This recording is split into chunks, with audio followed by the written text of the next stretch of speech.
Boris Johnson speaking, if you can't go to Spain, you can always go to Northern Ireland because it's almost as foreign now.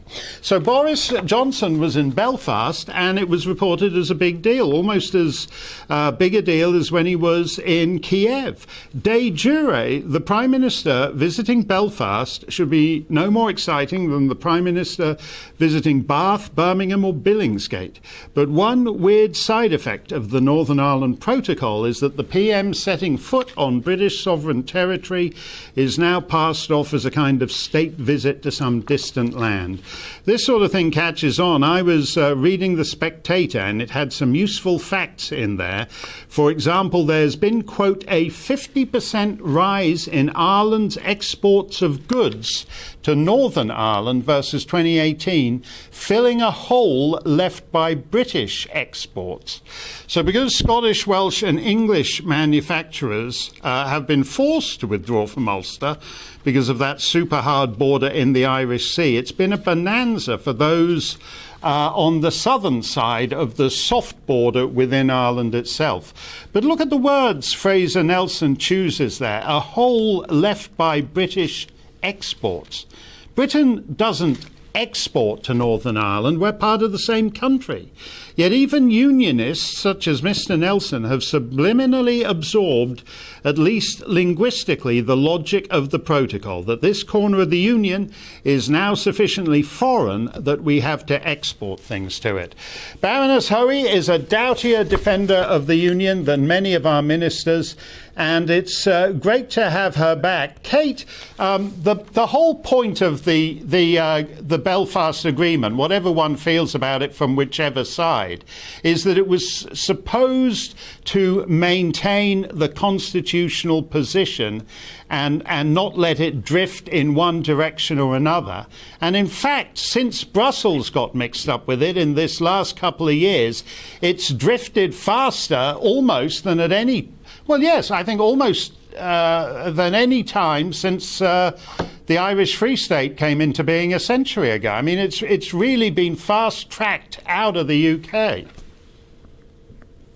Yes, Mark, you're absolutely right. It's been a drip approach to it, and of course the European Union, practically everything they said about the protocol was about preserving and protecting the Belfast Good Friday Agreement, when actually it is doing the exact opposite. The Belfast Good Friday Agreement now has been broken on the consent principle, on the whole question of the way that we are meant to be having cross-community consent. That doesn't happen anymore. But I think on the economic side, I mean, you're absolutely right. This is very, very much about ensuring that the Republic of Ireland, who of course are still a member of the European Union and have played a very, very important part in the EU policy making on what should happen to the protocol, they are doing very well, because if you can't get something in from Great Britain, your own country, you will have to go somewhere else. And so there has been a bigger trade. But of course, all the businesses that depend on their sending goods to Great Britain and getting goods back from Great Britain are suffering. And so economically, there is no such thing as it being the best of both worlds, which is what was pushed very strongly as being something that was important. But we have moved a bit, I have to say, this week. The visit of the Prime Minister, you're absolutely right. I mean, it is amazing, isn't it, how little time Prime Ministers of any parties actually come to Northern Ireland. And I remember way back when I was a minister, seeing a letter from Tony Blair as the Prime Minister that went to all his ministers. It was around about the time they were actually dealing with the Belfast Agreement. And he sent a very stern letter to all his ministers saying he was shocked to discover how few visits there'd been from any ministers. And I think it's about time that perhaps the Prime Minister does exactly the same, because if you want to at least give the impression to people in Northern Ireland that you care about it and that you feel it is an integral part, then, jolly well come here more often, and don't come just when there's a crisis. And of course, we've been warning for some time that there was a crisis coming if the protocol wasn't dealt with. So Liz Truss's speech, pretty good, changes a few things, but it's all words still. So we need the legislation. We need the legislation that will actually guarantee that the Act of Union has not been broken, restores Article 6, which is the really crucial part. And as David Trimble, who was one of the architects of the Belfast Agreement, Lord Trimble said himself, the Union is the Act of Union. And if you have broken that, then you're breaking the Union. Yeah, I wouldn't disagree with that. I take what you say about Liz Truss, who certainly seems to be being tougher than the Prime Minister is. But even with Liz Truss, I'm slightly surprised that she thinks it perfectly normal that, for example, the common travel area, which has been a fact of life basically throughout the history of these islands, and formally so since I think it's 1923, that somehow she gives the impression that the common travel area is in the gift of Brussels. That's really, whether you're English, Scottish, Welsh, or an Irishman of either persuasion, that's incredibly insulting and I think short-sighted to do. Brussels has nothing to do with that, does it?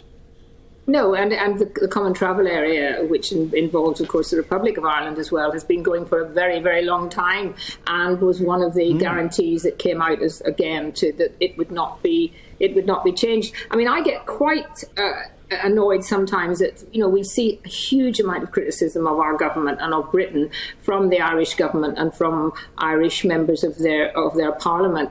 And I always feel like saying, well, in fact, I did say it the other day, if you really dislike the United Kingdom so much, shall we look at the common travel area? Shall we change it? Because they actually have much more benefits from that than actually other EU countries, and yet we've allowed that to happen. Yeah. But I think you're right about Liz Truss. There is, and it's not just Liz; it's a general attitude to Northern Ireland which has come from a very long time, a kind of almost ignorance about what goes on here.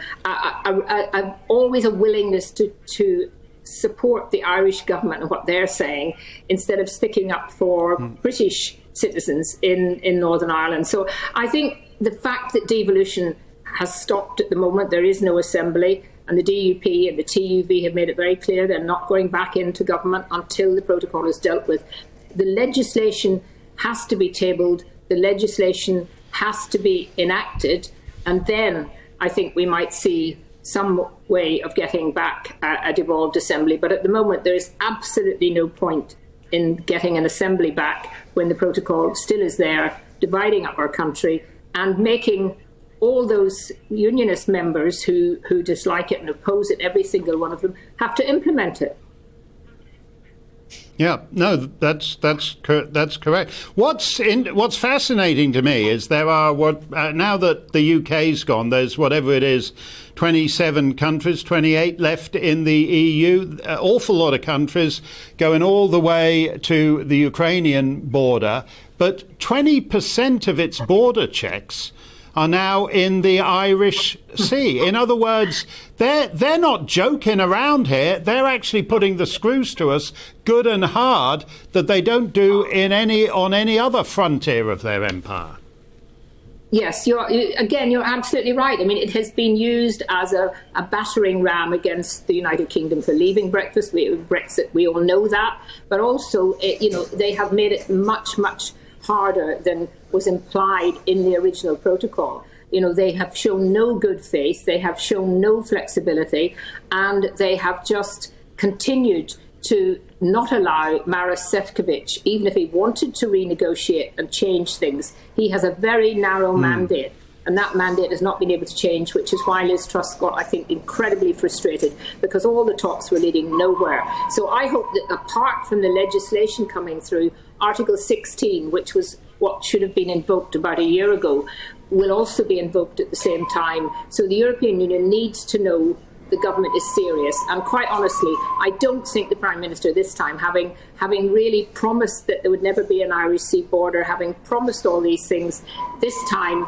he really cannot go back on some of the promises that he made when he was in Northern Ireland earlier this week.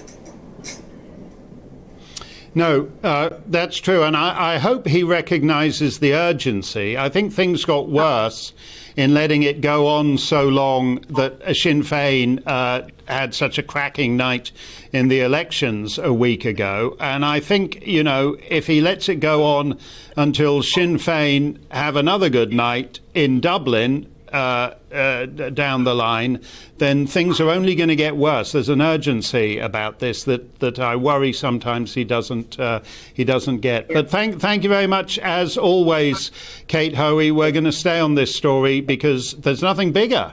This is the nation. The nation's being nibbled away by Europe. And we should do something about that. Thank you very much, Baroness Hoey. Thank you. We appreciate it, as always.